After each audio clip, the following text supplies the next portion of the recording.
Hello ဒီနေ့ကတော့ဒါမှစကူတော့ဖို့တဲ့သင်ခန်းစာလေးတွေစာပြီးပြင်ဆင်ပါမယ်ရှင်။ဒါကတော့ကလေးတွေကိုကြောင်းရရင်တခါလေးသင်ကြပြလေးတင်လို့ရအောင်ဆိုပြီးမေမေအိမ်ကနေတခါလေးသင်ခန်းစာလေးတခါလေးပြင်ဆင်သွားပါလိမ့်ရှင်။ဒါတော့မေမေတို့ကလေး2မှတင်မဲ့သင်ခန်းစာလေးကြပြလေးတွေပါ။ကြောင်းရတာနဲ့မေမေတို့ကဖုန်းပထမဦးဆုံးဘာလုပ်လဲဆိုတော့ဖျားကတော့ပါတယ်။ဖျားကတော့ပြီးတော့9မိနစ်လောက်တရားထိုင်ခိုင်းပါလိမ့်ရှင်။ဒါတော့ဆရာတော်ရှေ့ကနေတရားဩဝါဒလေးပေးနေပါလေ။ပြီးရင်ဒါတော့မေမေတို့ကြောင့်မရှိတဲ့ကလေးလေးတွေကတော့အားလုံးရောက်ရှိအောင်ဆိုလို့ရှိပါတယ်။ကလေးလေးတွေဒီမရင်ချင်းအောင်ဆိုပြီးတော့ဆရာတော်ရှေ့ကနေတခါလေးဩဝါဒလေးပေးနေပါလိမ့်ရှင်။ဩဝါဒလေးပြီးပြီးတော့ပြီးဆိုရင်ကလေးတွေကိုလည်းတန်းနဲ့ပို့ပြီးတော့တခါလေးစတင်မှာတချို့ကလေးတွေကြတော့နည်းနည်းပြောရခက်ပါလေတချို့ကလေးတွေကြတော့လည်းအရန်ကိုလေးမရေးကြည့်ပါလေရှင်ဒါပေမဲ့ဘယ်လောက်ပဲပြောရခက်ပါ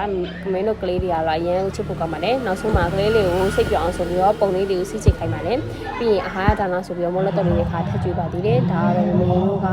နေရတော့တိတ်မရှိတော့ဆိုတော့မင်းတို့ကအားလုံးမကြွေးပဲနဲ့ကလေးမှာ KGN စာကလေးတလူတစ်ခါတော့ထပ်ကြွေးပါလေကလေး4ကနေစာကလေး5ကလေး6ခါခါထပ်ကြွေးပါလေဒါတော့ကလေးတွေ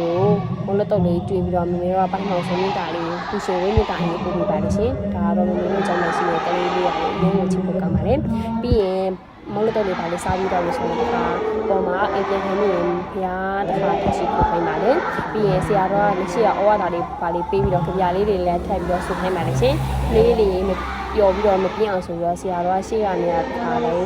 ကြပြလေးပါလေးဆိုပြီးတော့ဆရာတော်ကရှေ့ကနေတခါလေးလည်းပုံသိမ်းဆုံးမှပေးနေပါလေဒါတော့နောက်မှရှိနေတာတော့ဆရာမလေးပါရှေ့မှာကျတော့ကလေးလေးတွေဖြစ်ပါလိမ့်ရှင်ပြီးတော့ကလေးလေးတွေရတယ်သူတို့ဘယ်လောက်စိတ်ဝင်စားလဲဆိုပြီးတော့